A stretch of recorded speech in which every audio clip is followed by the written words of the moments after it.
Again, Benjamin Crump, the attorney. This is the Martin family attorneys. Good evening. Benjamin Crump, My name is Daryl Parks, Natalie Jackson. Law firm of Parks and Crump in Tallahassee, and we represent the Trayvon Martin family. We are very, very, very saddened, but we accept the jury's verdict in this case. First and foremost, on behalf of Tracy Martin and Sabrina Fulton, who are just heartbroken, really, right now. We ask that you keep them in your prayers. At this time, Attorney Crump will make a statement, and then we'll take just a very few questions. Hi, I'm here along with Attorney Jasmine Rand, Attorney Natalie Jackson, Attorney Cheyenne Medeiros, and Attorney Daryl Parks. Sabrina Fulton and Tracy Martin would like to thank all of the supporters throughout the nation and the world, to everybody that attended a rally, to the millions of people that signed petitions, to the prosecution, Ms. Angela Corey, Mr. Bernie Delarande, Attorney John Guy, and Mr. Rich Manti, and everybody from the prosecutor's office, to everybody that put their hoodies up, and to everybody who said, "I am Trayvon."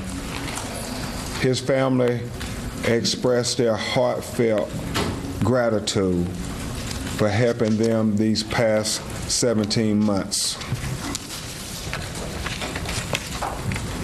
To Tracy and Sabrina, Trayvon's parents, your tireless work in the name of your son has made Sanford and many other cities just a little safer for all our children. I know Trayvon is up there proud at the changes that you as his parents have inspired in his name. This morning, Martin Luther King's daughter, Dr. Bernice King, tweeted me a message that read, "Today is a defining moment for the status of my father's dream." Whatever the Zimmerman verdict is, she tweeted, "In the words of my father, we must conduct ourselves on the higher plane of dignity and discipline." Trayvon Martin will forever remain in the annals of history next to Medgar Evers and Emmett Till as symbols for the fight for equal justice for all.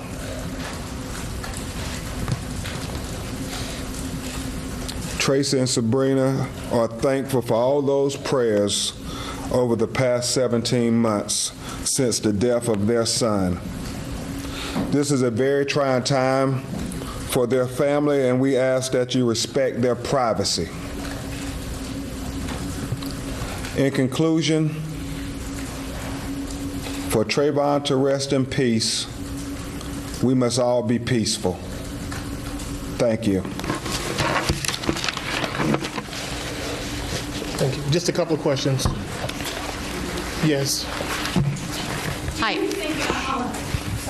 Amanda Evans, News 13. Mr. Crump, the defense gave you a hard time throughout this. They just said moments ago that your first interview with Rachel Jeantel was made for TV but not for an investigation. Your thoughts on that? You know, it's easy to go back in a vacuum. Ms. Jeantel, God bless her, she did not want to get involved in this matter in no way possible. And so I think it's pretty well documented about the challenges we had to try to get her to do an interview, and finally we got her to agree to do a telephone interview, and we did that interview the best we could to make sure that we had her statement. And Trayvon's parents are thankful that she did come forward to act as a witness in this case, something she did not want to do. Stephanie Culp with West 2 News. Does it bother you when people say this case is not about race? No, it doesn't. But, you know, the whole world was looking at this case for a reason. And what people wanted to see, as we all said, how far we have come in America in matters of equal justice. And certainly, as we have said, we'll be intellectually dishonest if we didn't acknowledge the racial undertones in this case. So we have to have very responsible conversations about how we get better as a country and move forward from this tragedy and learn from it. Mr. Crump, Danny Morales of the Valencia Voice here. Could you just give us a little bit of insight on why the Martins weren't in the courtroom for the verdict reading? Upon our advice, we knew that this would be a very emotional time for them. As you know, they have sat here for 4 weeks, and I don't know how hard it was. We were with them every step of the way. What they had to endure, the pain of hearing gunshot after gunshot after gunshot, same call, faces of their son in the morgue time and time again, as late as yesterday. Upon our advice, we recommended to them that they should go home and attend their home church, since we were going into Sunday. So upon our advice, they went home to go to church tomorrow, and that's what they'll do. Mr. Crump, Mr. Parks. Question, yes. Hello. I think, Mr. Parks, you may have answered this question in part, but I'll ask again if I can. Where was the family when the announcement was made in court tonight, and did they skip this because they expected a particular outcome? Well, I'll just say for security, they were in a safe location and remain in a safe location. They will be going to church tomorrow, though, but I won't disclose their location at this time for security purposes. Any more questions? Please remember that this is a very challenging time for their family, and please respect their privacy. Thank you. May I ask one last question? I'm sorry. I asked the same question of the prosecution, and it's a question that came up during the trial the prosecutors raised. Do you think the outcome would have been different if the races were reversed?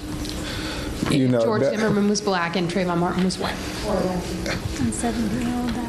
Well, we know that a 17-year-old unarmed boy was killed, and I think all America has to dig deep in their heart to try to find out how we as a society can learn from this tragedy and how we can make sure that it's not repeated. Just one more. Question. Kyle Hightower from the Associated Press. It's for you, Natalie. You were born and raised in Sanford. You've been in this community. What do you say to the citizens of Sanford, people who may not, who like this verdict tonight? I mean, obviously, there's a lot of people worried about some things happening. What do you say about your city, and how do you think they'll receive this news tonight? What I say is what I told Sabrina and Tracy. I sent them a text and I told them, I said, I listened to the sheriff's press conference yesterday, and he noted all these changes that had been made in the wake of the shooting of Trayvon Martin. And there is a victory in that. There was a child died, and I think that because people took to social media and because 2.2 million Americans signed a petition on change.org and demanded, not in an effort to persecute George Zimmerman, but in an effort to say that a black 17-year-old child should be able to walk home from the store and not be shot. Yes. So I think for the people who did that, I don't want them to be discouraged, because I think they may have saved the life of another child. Because I think that from now on, if there is someone that wants to follow someone with a gun, I think they'll think twice about it. And so for those people, I say thank you for everything. And Sanford is changed for the better. And I think